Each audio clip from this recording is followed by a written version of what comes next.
बोलो जयकारा बोल मेरे श्री गुरु महाराज की जय। बोलो साचे दरबार की जय। श्री श्री 108 श्री परमहंस दाता दयाल श्री सद्गुरुदेव श्री दर्शन पूर्ण आनंद जी श्री पंचम पातशाही जी महाराज। श्री परमहंस दयाल जी वंदे सुभग चरणार, प्रगटे पंचम रूप में परम ब्रह्म अवतार। दिव्य शक्ति दिव्य तेज से दिव्य रूप को धार, नूर इलाही बरस रहा आभामित अपार। प्रेम भक्ति सतनाम का किया प्रभु संचार, आत्म ज्योति से भर गया सृष्टि में उजियार।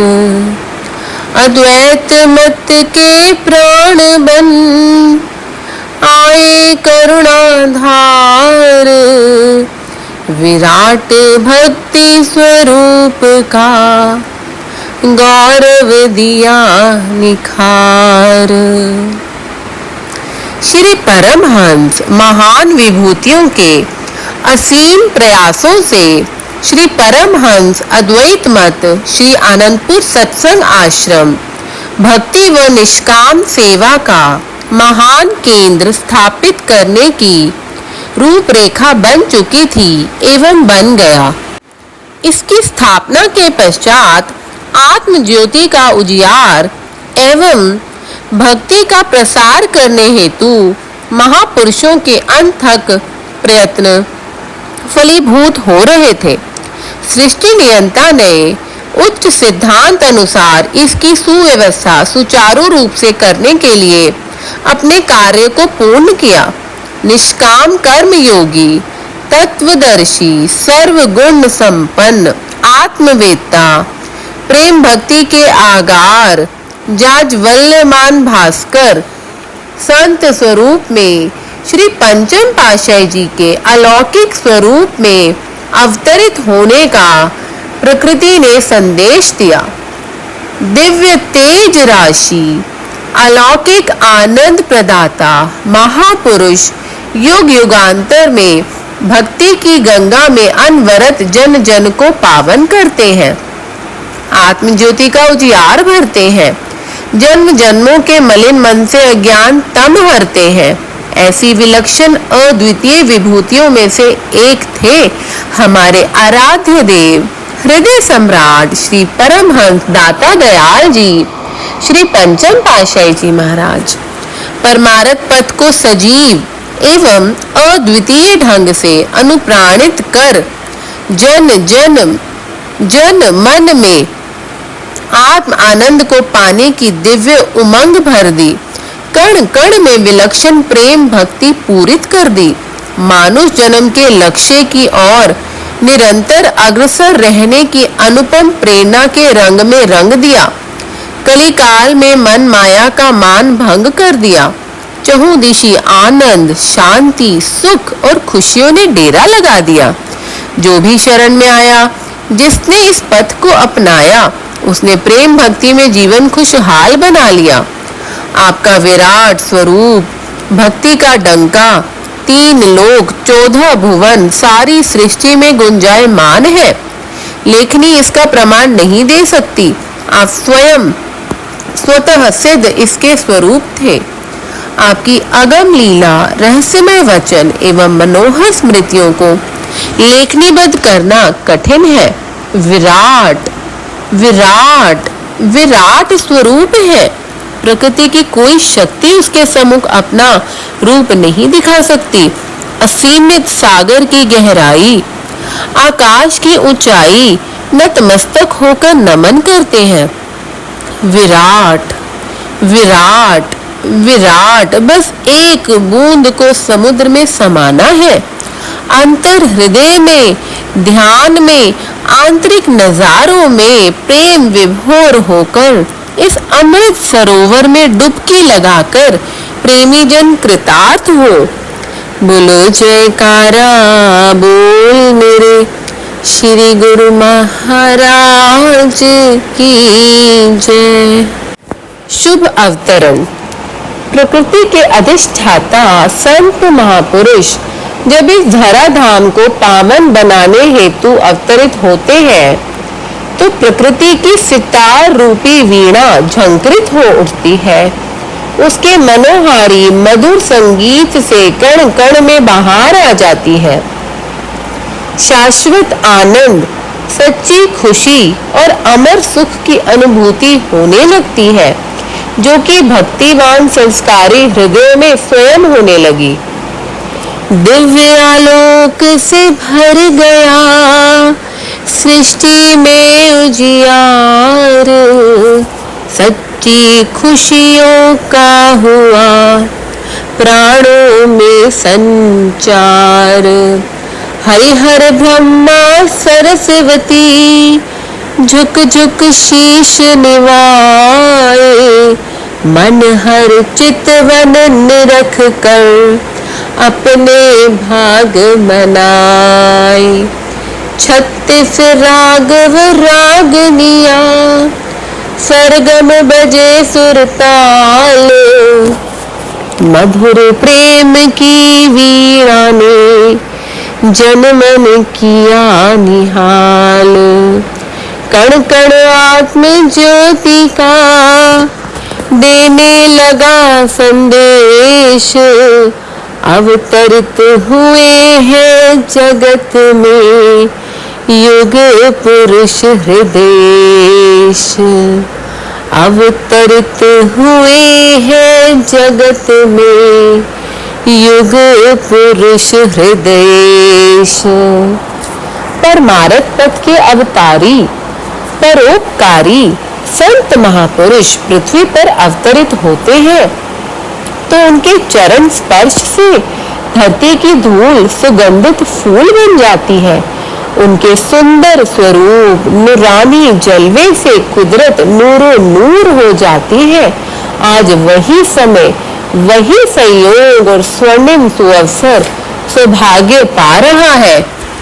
गूंज उठे त्रैताल अर्श से मधुर गीत झनकार, पंचम रूप में प्रकट हुए श्री परमहंस साकार। नूर नूरानी छवि सुहानी, अद्भुत तेज सुहाया, कुदरत के हर रंग में तब उल्लास अनुपम छाया। सतरंगी धनुषाकार बन नभ में है चढ़ आया, आत्म आनंद अंतर मन में 7 रंग दर्शाया। प्रेम सागर प्रेमी दिलों में खुशियां बन लहराया, अद्भुत अनुपम भक्ति का आनंद निराला पाया। आज श्री परमहंस दयाल जी के भक्तिमय उद्यान में एक अद्भुत पुष्प खिला। संध्या का समय प्रकृति ने रंग चिटकाया। भीनी भीनी सुगंधी अंबर, धरती, दसों दिशाओं के कण कण में एक दिव्य अनूठी ध्वनि संगीत के ताल पर नृत्य कर रही थी। एक अद्भुत तेज, परम उल्लास, अंतर्मन में हल्की हल्की पवन के सुगंधित झोंके मानो जीवन को जीवन दायनी भक्ति अनुपायनी के अमीय रस से भर रहे थे। आकाश में इंद्रधनुष ने 7 रंग से इंद्रधनुष का रूप ले दर्शाया कि आ गए हैं रूहानी शहंशाह, अवतरित हुए हैं युग सम्राट बादशाह। अंतर मन के आकाश पर उदित होगा यही 7 रंग का इंद्रधनुष। भक्ति देवी नमन कर भाग्य सराहने लगी। भास्कर छिप छिप कर श्री दर्शन पाने में सकुचा रहा था। चांद सितारे सज धज कर श्री आरती उतारने का सौभाग्य पाने आ गए।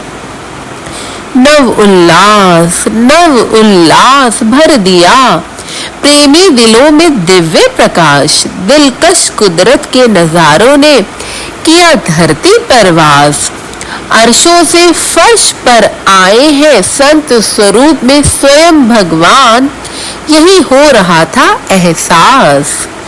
अक्षुण आत्म ज्योति को जगाए रखने के लिए दिव्य विभूति श्री श्री 108 श्री स्वामी दर्शन पूर्ण आनंद जी महाराज का अवतरण हुआ।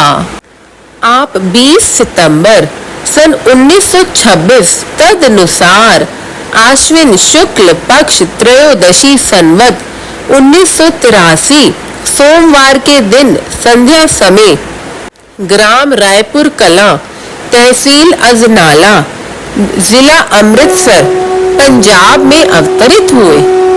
पूज्य श्री अर्जुन दास जी को आपके पिता तथा पूज्य ज्ञान देवी जी को आपकी माता कहलाने का सौभाग्य प्राप्त हुआ।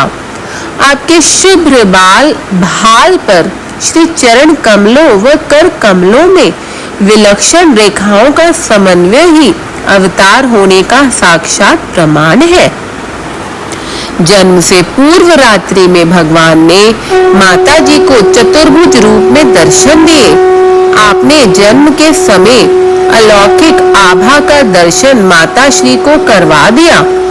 आपके जन्म लेते ही माता जी के हृदय में दिव्य सुख एवं आनंद की लहर लहराई। उसने देखा कि बालक के मुखमंडल पर सूर्य की किरणों का गोलाकार और सुंदर छवि की मोहिनी वर्णनातीत है। जरा सा अपना सिर ऊंचा कर देखने लगी कि वास्तव में यह परम सत्य है। क्या देखा कि सिर की ओर सफेद लंबा चोला पहने, सफेद दुपट्टे से शीश ढके, मुस्कुराते हुए आशीष दे रहे हैं मानो कोई पैगंबर हो। माता ने 10 मिनट तक इस दिव्य तेज के दर्शन किए। पुनः आपकी ओर निहारा तो आपके मस्तक पर भी चंद्रमा की ज्योति को चमकते हुए पाया। जब वह स्वरूप आंखों से ओझल हुआ तो उसने आपके मस्तक पर हाथ फेरते हुए पास बैठी वृद्धा से कहा, नानी, यहाँ क्या हुआ था? मैंने उस समय ऐसी आवाज सुनी जैसे आसमान से पार नित्य गान हो रहा हो, देवलोक से देवता फूल बरसा रहे हो, बांसुरी के मधुर तान के साथ कई ताल बज रहे हो। उन फकीर का तेज मैं वर्णन नहीं कर सकती। मेरा शरीर रोमांचित हो रहा है। मैं उस फकीर को बैठने के लिए भी ना कह सकी। नानी ने कहा, घबराओ नहीं, यहाँ कोने में एक फकीर की जगह बनी हुई थी। हो सकता है आज वह यहाँ प्रकट हुए हो। फकीर सदा दुआ देते हैं, तुम्हारा घर खुशियों से भर जाएगा। आज मैं वहाँ जाकर दीपक जगा आती हूँ। भगवान श्री कृष्ण चंद्र जी महाराज ने परम सखा अर्जुन को विराट स्वरूप दिखाया और दर्शाया कि सारी सृष्टि मुझ में समाई है। इसमें मुझे किस भक्त पर किस समय कृपा करके गोपनीय ऐश्वर्य युक्त रूप को दर्शाना है और उऋण होना है। इसी रूप ने माता यशोदा से वात्सल्य पाया। उससे उऋण होने के लिए मुंह में मिट्टी के बहाने दर्शन कराया। अब यहाँ यह दर्शा रहे हैं कि संत रूप में प्रकट होने के लिए सुंदर आभा को निरखा रहे हैं। आपके शुभ जन्म से पहले भी माताजी सर्वदा यही कहती कि मेरा गुरुद्वारा से घर आने को दिल ही नहीं चाहता। उस गांव में केवल एक ही गुरुद्वारा था।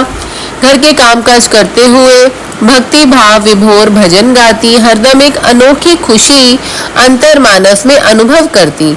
आपके पूज्य पिताजी को आपके शुभ जन्म से पहले संसार से उपरामता हो गई थी। सांसारिक बंधनों को तोड़कर आप माया मुक्त होना चाह रहे थे। पिताजी ने अपनी प्रेरणा को बुजुर्गों में व्यक्त किया। वहां पर एक ज्योतिषी बैठे हुए थे। उन्होंने पिताजी के मस्तक की ओर देखकर कहा, लाला जी, आपके घर में दिव्य गुण संपन्न महापुरुष ने अवतरित होना है। आप इस कार्य को पहले पूरा कीजिए। मन ही मन करबद्ध यह प्रार्थना करने लगे कि काश मुझे भी इन महापुरुषों के दिव्य दर्शन का सौभाग्य प्राप्त हो। पुनः कहने लगे, लाला जी, वही अंतर प्रेरणा से आपको बंधन मुक्त होने का संदेश दे रहे हैं। केवल आप ही नहीं, वे संसार को मोह माया के अज्ञान जाल से मुक्त कराएंगे। सांसारिक लोकोक्ति और पुराणों के अनुसार यह सुना जाता है कि विधात्री षष्ठी के दिन कर्म लेख लिखती है और कुल गुरु नामकरण करते हुए जन्म कुंडली बनाकर लक्षण बताते हैं। महापुरुष स्वयं ब्रह्मांड के नायक और भाग्य विधाता होते हैं। विधात्री उनके लेख क्या लिखे, वह स्वयं भी श्री दर्शन एवं श्री चरणों का स्पर्श करने हेतु अपना सौभाग्य मनाने आती है। पिताजी ने भी नामकरण एवं जन्म कुंडली के लिए कुल गुरु से विनय की। इस समय वे कभी आंखें मूंदते और कभी खोलते। तेजस्वी, प्रतिभावान, अधरों पर मुस्कान, मनहर चितवन को निहारते हुए उन्होंने पत्रिका पोथी के पन्ने पलटे। भाव विभोर उनके मुंह से साधु राम शब्द उच्चारण हुआ। लाला जी, इस जन्म कुंडली के लगन वह ग्रह गोचर के भेद हम नहीं बता सकते, ये बुद्धि से परे है। इस शिशु के मस्तक का तेज और चरणों की रेखाएं इतनी किरणें बिखरा रही हैं कि इतना ही कह सकते हैं कि ये महान प्रतापी, परोपकारी एवं सर्वगुण संपन्न अवतारी होगा। इतना इतना इतना महान संत, परम संत, जो सर्व सृष्टि को अज्ञान और माया से छुड़ाकर ज्ञान का प्रकाश फैलाएगा। अब मैं इसके आगे और कुछ समझाने में असमर्थ हूँ। उसी समय आपकी पूज्य माता जी व पिताजी सोचने लगे कि हो सकता है यह वाणी सत्य हो। कभी कभी चमत्कार देखकर पूर्ण विश्वास हो जाता कि कहीं यह नाम सत्य ना हो जाए। अतः उन्होंने आपका नाम बदलकर राम प्रकाश रखा। यही नाम अन्य संबंधियों में प्रचलित हुआ। आपके जन्म के पश्चात समयोपरांत पिताजी को संसार से उपरामता हो गई। वे हरिद्वार में एकांत वातावरण में रहने लगे।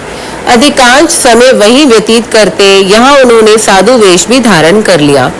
जब कभी घर आते तो एक कमरे में बड़े सुपुत्र अमरनाथ जी आटा, घी, चावल आदि भर देते। पिताजी अपनी मस्ती में फकीरों, साधु संतों में बांटते रहते, मौन रहते और मौजवश कहते, साधु ही साधु। आपकी बाल लीलाओं का सौभाग्य रायपुर कला गांव की धरती को मिला। मिट्टी के घर, मिट्टी की सड़कें और पास में कलकल करती हुई रावी का किनारा मिट्टी से बना हुआ। आपने दर्शा दिया कि संत महापुरुष धरती की पुकार को सुनते हैं। महापुरुषों के चरण स्पर्श से मिट्टी भी सोना बन जाती है। वह अपने भाग्य सराहती है कि भू भार हटाने आए हैं समय के महापुरुष। आपकी माताजी साधु सेवी और सत्संग में रुचि रखने वाली थी। वहां ग्राम के गुरुद्वारा में आपको साथ ले जाती। आपके शीश पर पतली पतली जटाएं थी। आप माता की गोदी से उतरकर बार बार अपना सिर धरती पर रखते, मत्था टेकते, किलकारी मारकर हंसते। जब आप मुख नीचे कर ऊपर उठाते तो अनायास ही वहां बैठे भक्त हृदयों का ध्यान आपकी ओर आकर्षित हो जाता। उस समय ऐसा लगता मानो बादलों की ओट में सूर्य ने अपनी रश्मियों को भूतल पर डालकर उसे प्रकाशमान बना दिया हो। जब कभी माताश्री को गुरुद्वारे में जाने में देर हो जाती तो आप अत्यधिक मचलना शुरू कर देते। शीघ्र ही सब काम छोड़कर स्वयं माताजी या आपकी बड़ी बहन शीला जी आपको उठाकर गुरुद्वारे चली जाती। पिछले जन्मों की तपश्चर्या के अनुरूप ही बाल रूप की लीलाएं निरखने का आनंद मिलता है। गांव की कई स्त्रियां एवं बुजुर्ग आपके घर में आकर कहते, बीवी आप धन्य हैं, आपके घर कोई भगवान का रूप ही आया है। हमारा दिल इसे मिले बिना अधीर रहता है। इसे देखकर लगता है कि मानो जीवन की निधि मिल गई है। कई सुहृद संबंधी आकर कहते कि न जाने क्यों बार बार आपके घर आने का मन चाहता है। कौन से अनोखे लाल ने आपके घर जन्म लिया है। घर में पांव रखते ही दिल हर्ष से भर जाता है। माता जी कहती, मुझे क्या मालूम, आप देख ले, क्या जाने किसी संत ने यहाँ जन्म लिया हो। आपकी आयु 2 वर्ष की हुई। आप नियम अनुसार माता जी के साथ गुरुद्वारे जाते, शीश झुकाते, गुरुवाणी को सुनने की धुन में ऐसे लय हो जाते कि सब देखते ही रह जाते। एक दिन आप अपनी बड़ी बहन के साथ गए। पाठ करने वाले ग्रंथी के पास कब पहुंच गए किसी को पता न चला। दूर से किसी ने आवाज लगाई, बाबा जी, अंदर बच्चा कैसे पहुंच गया। बाबा जी चूंकि भक्तिवान रूहें अंतर हृदय से प्रकाशित होती है, ने आप पर दृष्टि डाली और पाठ पढ़ते पढ़ते उच्चारण करने लगे, धन निरंकार, धन निरंकार, धन निरंकार। संगत भी उच्च स्वर में बोलने लगी, धन निरंकार। बाबा जी आनंदातिरेक से उच्चारण करने लगे कि निरंकार की ज्योत किस रूप में और कब आती है, वह अपना रूप प्रकटाती है, परंतु जीव समझ नहीं पाते। वे सांकेतिक भाषा में बतला रहे थे कि दिव्य ज्योत ने बालक के रूप में दर्शन दिए हैं। आप अवतारी विभूति हैं।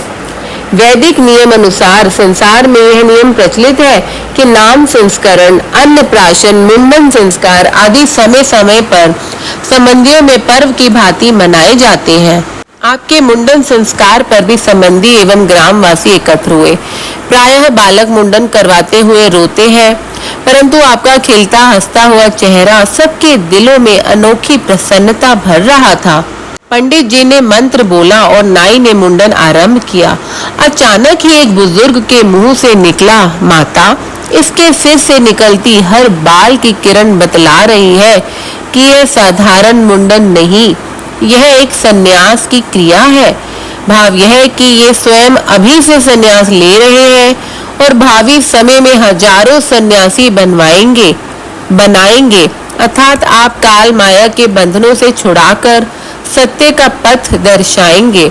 उस समय किसी ने इस पर अधिक ध्यान न दिया। कौन जाने कि बुजुर्ग के शब्द भविष्यवाणी थे और उसके अंतर हृदय में भगवान प्रकट होकर स्वयं संदेश सुना रहे थे।